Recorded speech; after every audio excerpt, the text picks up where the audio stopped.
کہ اس مذہب اور اس دین کے ہوتے ہوئے مسلمان کسی دوسرے مذہب اور دین کا محتاج نہیں ہو سکتا۔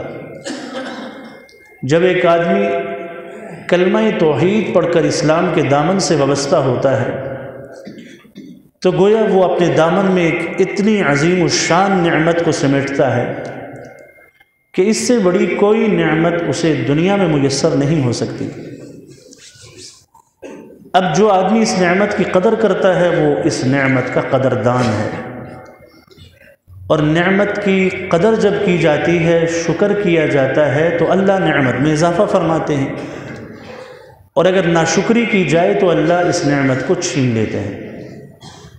تو اللہ جل جلالہ نے دین، مذہب اور اسلام کی شکل میں جو نعمت اس امت کو عطا فرمائی ہے، اگر یہ امت اس نعمت کی ناقدری کرتی ہے اور اسلام اور اس کے آفاقی پیغام کو، اسلام کی شناخت کو، اسلام کے کلچر کو، اسلام کی تہذیب کو اگر یہ امت نہیں اپنا رہی اور اس سے ہٹ کر وہ غیروں کی تہذیب کی طرف چلی جاتی ہے، وہ غیر کی ثقافت کو، اس کے کلچر کو لے لیتے ہیں، اور اسلام جس نے ساری انسانیت کی ساری زندگی کا احاطہ کیا ہے، اس نعمت کی ناشکری اگر کوئی مسلمان کرتا ہے تو پھر اللہ جل جلالہ اس نعمت کے چھیننے میں اس انسان پر حالات ایسے لا سکتے ہیں کہ جن حالات سے یہ نعمت اس انسان سے چھن جائے گی۔ کتنے لوگوں کو ایسے دیکھا ہے ہم نے، نعمت جو چھنتی ہے اولاً اعمال کی شکل میں، اطوار اور عادتوں کی شکل میں یہ چیزیں ہم سے چھننا شروع ہو جاتی ہیں کہ ہم اسلام کی شناخت سے پیچھے ہٹنا شروع ہو جاتے ہیں۔ پھر آہستہ آہستہ انسان اس بارڈر اور کنارے پہ آ جاتا ہے کہ اللہ ایمان کی دعوت کو ہی کی نعمت کو ہی چھین کر نکال لیتے ہیں۔ پھر یہ انسان اسلام کے دائرے سے باہر ہے، ایمان کی کوئی رمق اس کے دل کے اندر اس کے بعد نہیں ہوتی۔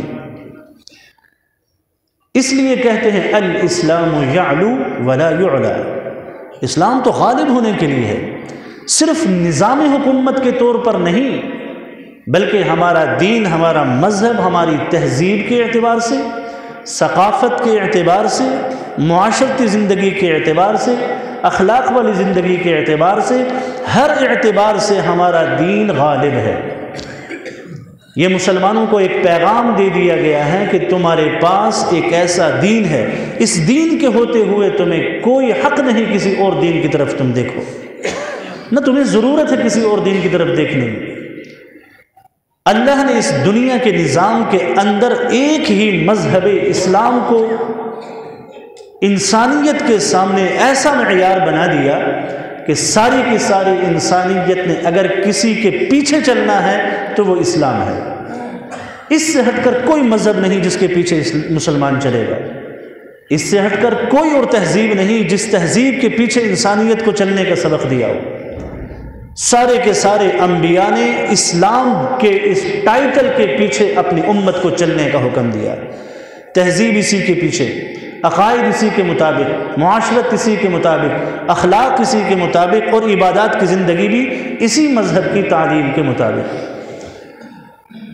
تو جب اسلام کو اللہ جل جلالہ نے ایک ایسا مذہب اور دین کے طور پر اپنے بندوں کے سامنے اور انسانیت کے سامنے رکھا، اب ہم اس چیز کو جسے اللہ نے معیار بنایا، اس معیار کو ہم چھوڑ کر ہم کسی اور دین کے پیچھے لگ جائیں، ہمیں کسی اور مذہب کی کوئی چیز اچھی لگے تو وہ ہماری زندگی میں آ جائے، وہ ہماری گھر کی دہلیز پہ آ کے دستک دینا شروع کر دے، تو یہ ناقدری ہے۔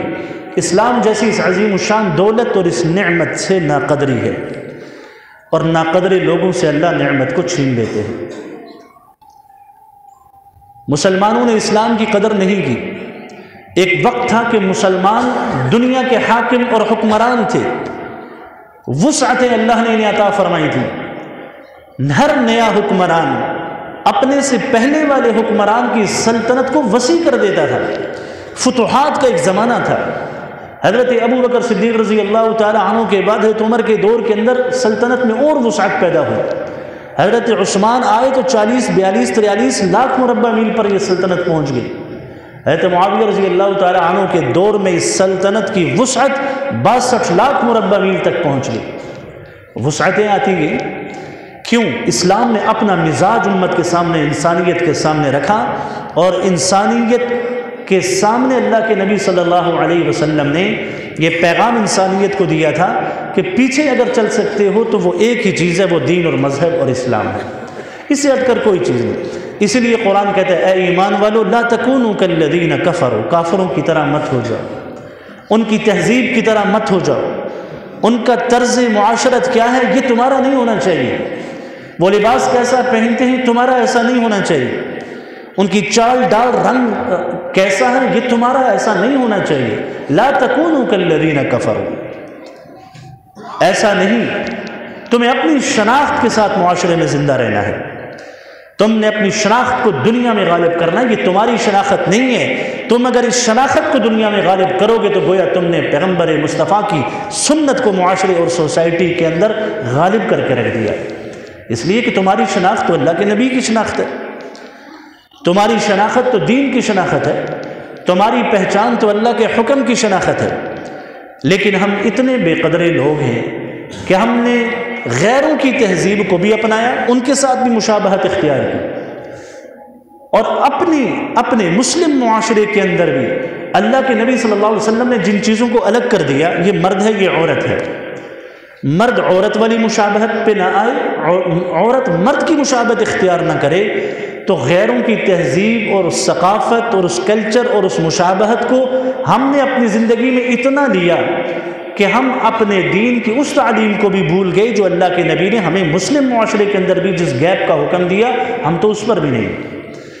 مرد عورتوں والا لباس پہنتے ہیں، عورت مرد کی شناخت اختیار کی ہوئی ہے۔ پیغمبر مصطفیٰ صلی اللہ علیہ وسلم نے ایسے انسانوں پر جو مسلمان ہو کر بھی مرد عورت کی طرح، عورت مرد کی طرح، اللہ کے نبی نے لعنت فرمائی ہے، لعنت فرمائی ہے۔ آپ یوں کہہ دیجئے لعنت بہت سخت لفظ ہے، اللہ کی رحمت سے دوری۔ اللہ کے نبی گویا اس شخص کے لیے یہ بد دعا فرما رہے ہیں کہ اللہ تجھے اپنی رحمت سے دور کر دے، کتنی بڑی بات ہے۔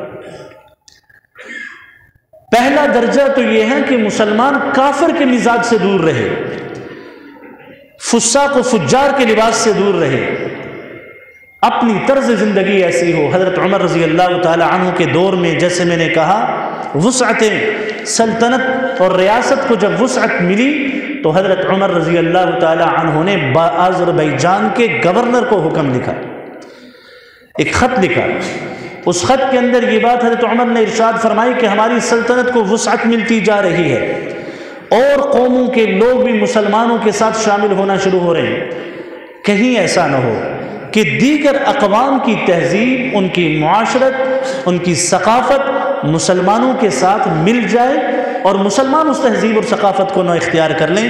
اس لیے حضرت عمر نے اپنے گورنرز کو یہ خط لکھا کہ وہ اس بات کا خوب اہتمام کریں کہ مسلمان ان کی تہذیب اور ثقافت کے اندر کفار اور مشرکین کی شناخت اور مشابہت نہ آئے۔ اس لیے کہ اللہ کے نبی صلی اللہ علیہ وسلم کی وہ تعلیمات حضرت عمر کی آنکھوں کے سامنے تھیں، پیغمبر مصطفیٰ صلی اللہ علیہ وسلم کی وہ وعیدیں جو اللہ کے نبی نے ارشاد فرمائیں وہ تو عمر کے سامنے تھی۔ من تشبہ بقوم فہو منہم، جس نے کسی قوم کی مشابہت اختیار کی، اس قوم کی تہذیب کو اپنایا، اس کی معاشرت کو اپنایا، اس کی طرز زندگی کو اپنایا، اس کی زندگی گزارنے کے اصول اور ضابطوں کو اپنی زندگی گزارنے کے اصول اور ضابطوں میں لے کر آ گئے، تو اللہ کے نبی نے فرمایا ان کا حشر روز محشر انہی کے ساتھ ہوگا۔ اس لیے کہ اللہ تعالیٰ نے ہمیں دین اسلام کی شکل میں جو عظیم الشان نعمت عطا فرمائی، ہم مسلمان کسی اور دین کے محتاج نہیں رہے، کسی اور تہذیب اور کسی اور ثقافت کے اور معاشرت کے ہم محتاج نہیں ہیں۔ اس لیے کہ ہمارے سامنے تو اللہ کے نبی صلی اللہ علیہ وسلم کی معاشرت، اخلاقیات والی خوبصورت زندگی، اور کیا کیا صحابہ کرام جیسی مقدس شخصیات کی معاشرت، ان کی اخلاق، ان کی تہذیب، ثقافت اسلام نے بالکل مرتب اور کمپوزڈ کر کے اس امت کے سامنے رکھ دی۔ اب ہمارے پاس کوئی دلیل نہیں، کوئی حجت نہیں، کوئی برہان نہیں اللہ کی بارگاہ کے سامنے کہ ہم نے یہ کام کیوں کیا۔ من تشبہ بقوم فہو منہم، جس نے کسی قوم کی مشابہت اختیار کی وہ انہی میں سے ہے۔ حضرت عمر رضی اللہ تعالی عنہ کے زمانے میں شام کا علاقہ جب فتح ہوا تو شام کے عیسائیوں کے ساتھ ایک معاہدہ ہوا. اس معاہدے کی کچھ شرائط لکھی گئیں. ان شرائط میں عیسائیوں کو مسلمانوں سے بالکل جدا حیثیت کے طور پر معاشرے میں رکھا گیا. ٹھیک ہے، کچھ حقوق تو غیر مسلموں کے اسلام بتاتا ہے اور اسلام نے ایسے حقوق کی رعایت رکھی ہے. یہ نہیں کہ ہم غیر مسلم کو غیر مسلم سمجھ کر ظلم بھی کریں، زیادتی بھی کریں. نہیں، اللہ کے نبی کا اپنا فرمان ہے کہ مسلمان کی سلطنت میں رہتا ہوا، مسلمانوں کی ریاست میں رہنے والا ذمہ کافر اگر کسی نے اس کے ساتھ ظلم اور زیادتی کی، روز محشر میں نبی میں پیغمبر میں محمد اس کے ساتھ کھڑا ہوگا. یہ اللہ کے نبی کے وہ حقوق ہیں جو رسالت میں آپ صلی اللہ علیہ وسلم نے غیر مسلموں کو دیے. لیکن پھر بھی ایک معاشرے کے اندر ان کو جدا حیثیت پہ دے دی. مسلمانوں کی اپنی کہیں ان کی تہذیب آپس میں مخلوط نہ ہو جائے. چنانچہ عیسائیوں کو یہ بتلایا گیا وہ مسلمانوں کا لباس نہیں پہنیں گے، وہ مسلمانوں کی طرح کی طرز عبادت اختیار نہیں کریں گے، وہ مسلمانوں کی طرح اپنی عبادت گاہیں نہیں بنائیں گے. وہ اگر کوئی اپنی عبادت گاہوں میں کوئی باجا بجاتے ہیں اپنی عبادت کے لیے اس کی آواز اونچی نہیں کریں گے. یعنی وہ چیزیں جو مسلمانوں کا شعار ہیں، ان کی شناخت ہے، وہ شناخت یہ نصارہ شام کے نہیں کریں گے، عیسائی نہیں کریں گے. حضرت عمر رضی اللہ تعالی عنہ کے پاس جب یہ ایک معاہدہ چلا گیا تو حضرت عمر نے اس پر اور بھی شرائط کا اضافہ کیا. صرف اس لیے کیا کہ مسلمان اور عیسائی جب ایک معاشرے کے اندر رہتے ہیں اور معاشرے کی اکائی بنتے ہیں تو اس وقت ان کی تہذیب اور ثقافت میں فرق ہونا چاہیے. کہیں مسلمان کی تہذیب کو نہ لے لیں کہ مسلمان اگر غیر کی تہذیب کو لے لیتا ہے تو اللہ کے نبی کا یہ فرمان من تشبہ بقوم فہو منہم، انہی میں سے ہے. تو آج ہم اپنے معاشرے کو دیکھیں، باوجود یہ کہ اسلام جیسی عظیم الشان نعمت اللہ نے عطا فرمائی، عزت والا لباس اللہ نے عطا فرمایا، خوبصورت اسلامی تہذیب اللہ نے عطا فرمائی، بلند اخلاق اللہ نے اس مذہب اور اس دین کو عطا فرمائے، ان سب چیزوں کے ہوتے ہوئے ایک مسلمان اپنی طرز زندگی کیوں غیر کی طرح اپنا رہا ہے؟ جیسا لباس غیر کا ویسا میرا لباس. جیسے غیر نے اپنے چہرے سے داڑھی کو ہٹا دیا، مسلمان نے بھی ہٹا دیا. جیسے غیر کی طرز زندگی بود و باش، وہی ایک مسلمان کی طرز زندگی. حتیٰ کہ نعوذ باللہ کھانا تک ہم غیر مسلموں کی طرح کھڑے ہو کے کھاتے ہیں، صرف اپنا یہ تعارف کروانے کے لیے کہ میں کوئی ایک جدید اور ایک ماڈرن مسلمان ہوں. جدید اور ماڈرن مسلمان کون سا ہوتا ہے؟ مسلمان تو وہ ہے کہ جس نے آج سے 1400 سال پہلے اللہ کے نبی کی سنت کو جس نے اہمیت دی، وہ مسلمان ہے. غیر مسلم نے، کافر نے اپنے وجود میں طرز اور بود و باش کے اندر یہ سٹائل اور یہ فیشن دنیا کو دیا، دنیا اس فیشن پہ آ گئی. اس نے ایسے بال رکھے، ہم نے ایسے بال رکھ لیے. انہوں نے ایسا لباس پہنا، ہم نے ایسا لباس پہن لیا. وہ خوشیاں ایسے مناتے ہیں، ہم بھی خوشیاں ایسے مناتے ہیں. وہ کھانا کھڑے ہو کے کھاتے ہیں، ہم کھانا کھڑے ہو کے کھاتے ہیں. یعنی ہماری معاشرت ان کی معاشرت کے زیادہ قریب ہے اور اپنی معاشرت، اپنی تہذیب اور اپنی ثقافت سے ہم بہت دور کھڑے ہیں. اللہ کے نبی صلی اللہ علیہ وسلم نے اسی لیے فرمایا تھا اس سے بچنا ہے. صحابہ کرام رضی اللہ تعالی عنہم اجمعین نے اللہ کے نبی سے ایک موقع پر یہ بات ارشاد فرمائی کہ یا رسول اللہ، دنیا میں ہمیں آپ کا ساتھ میسر ہے، رفاقتیں میسر ہیں، صحبتیں میسر ہیں، محبتیں آپ کی ہمیں مل رہی ہیں. یا رسول اللہ، جب آپ جنت میں چلے جائیں گے، انبیاء کا مقام تو جنت میں بلند ہوگا اور ہم امتی تو نچلے درجات میں ہوں گے، نبی اوپر والے درجات میں ہوں گے. تو یا رسول اللہ، ہم تو آپ سے محبت کرنے والے آپ کے امتی ہیں، ہم تو یہ چاہتے ہیں ہمیں جنت میں بھی آپ کی رفاقت مل جائے.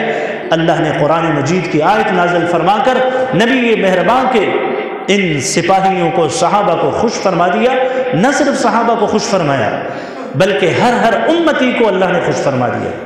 من یطع اللہ والرسول، جس نے اللہ کی اطاعت کی، رسول کی اطاعت کی، فاولئک، یہ سارے کے سارے لوگ، مع الذین انعم اللہ، ان لوگوں کے ساتھ ہوں گے جن پر اللہ نے انعام کیا.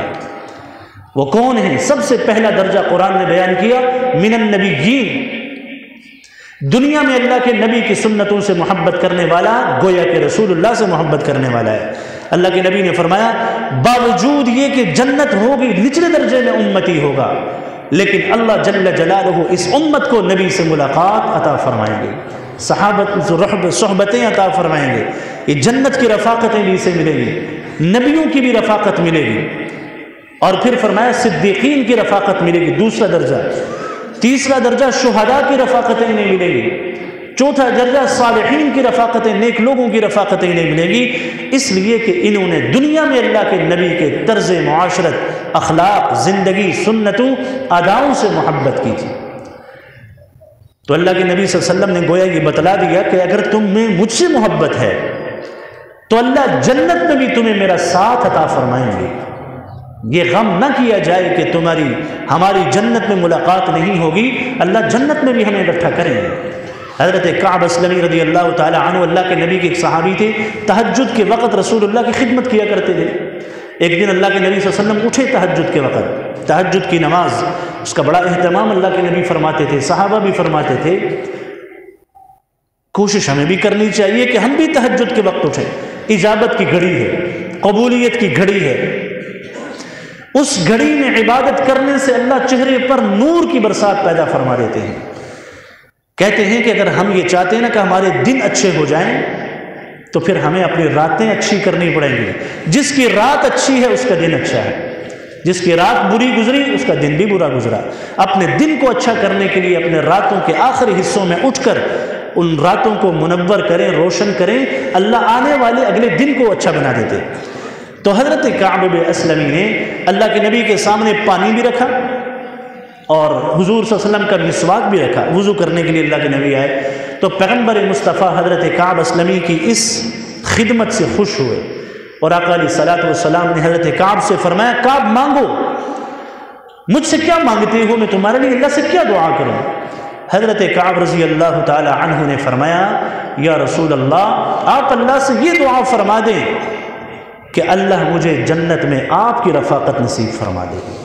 احب مرافقتک فی الجنہ، میں جنت میں آپ کی صحبت چاہتا ہوں، رفاقت چاہتا ہوں، ملاپ چاہتا ہوں، آپ کا قرب چاہتا ہوں۔ تو اللہ کے نبی نے حضرت کعب سے فرمایا تھا کہ اعنی بکثرت السجود، زیادہ سجدے کرو، اللہ تعالیٰ تمہیں جنت میں میری رفاقت عطا فرمائیں گے۔ اس لیے کہ اللہ کے نبی تہجد پڑھ رہے تھے، یعنی نفلی عبادات کا اہتمام زیادہ کرو، اللہ جنت میں مجھ محمد کی تمہیں صحبت اور رفاقت اور معیت نصیب فرمائیں گے۔ پھر اللہ کے نبی نے فرمایا، المرء مع من احب، آدمی کا حشر اسی کے ساتھ ہے جس سے اس نے محبت کی۔ تو یہ اللہ کے نبی صلی اللہ علیہ وسلم کا ایک فرمان ہے۔ پھر قرآن مجید کی آیات اس پر دلالت کرتی ہیں کہ یہود و نصارہ کو دوست مت بناؤ۔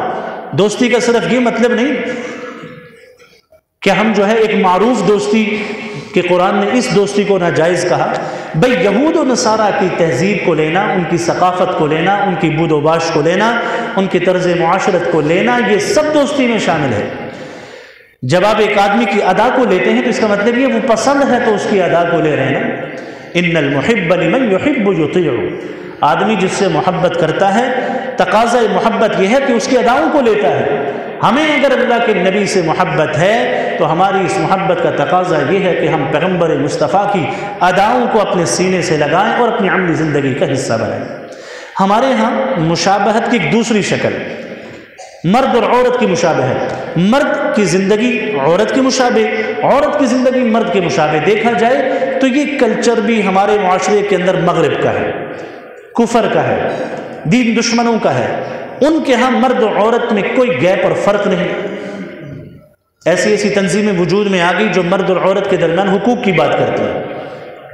قرآن مجید نے جتنے حقوق عورتوں کو دیے، ہمارے دین نے جتنے حقوق عورتوں کو دیے، کوئی دین اور مذہب اس سے زیادہ حقوق نہیں دے سکا۔ حضرت عبداللہ ابن عباس فرماتے ہیں اللہ کے نبی نے ان مردوں پر لعنت فرمائی جو عورتوں کی طرح کا مشابہت اختیار کرتے ہیں، ان عورتوں پر لعنت فرمائی جو مردوں کی مشابہت اختیار کرتے ہیں۔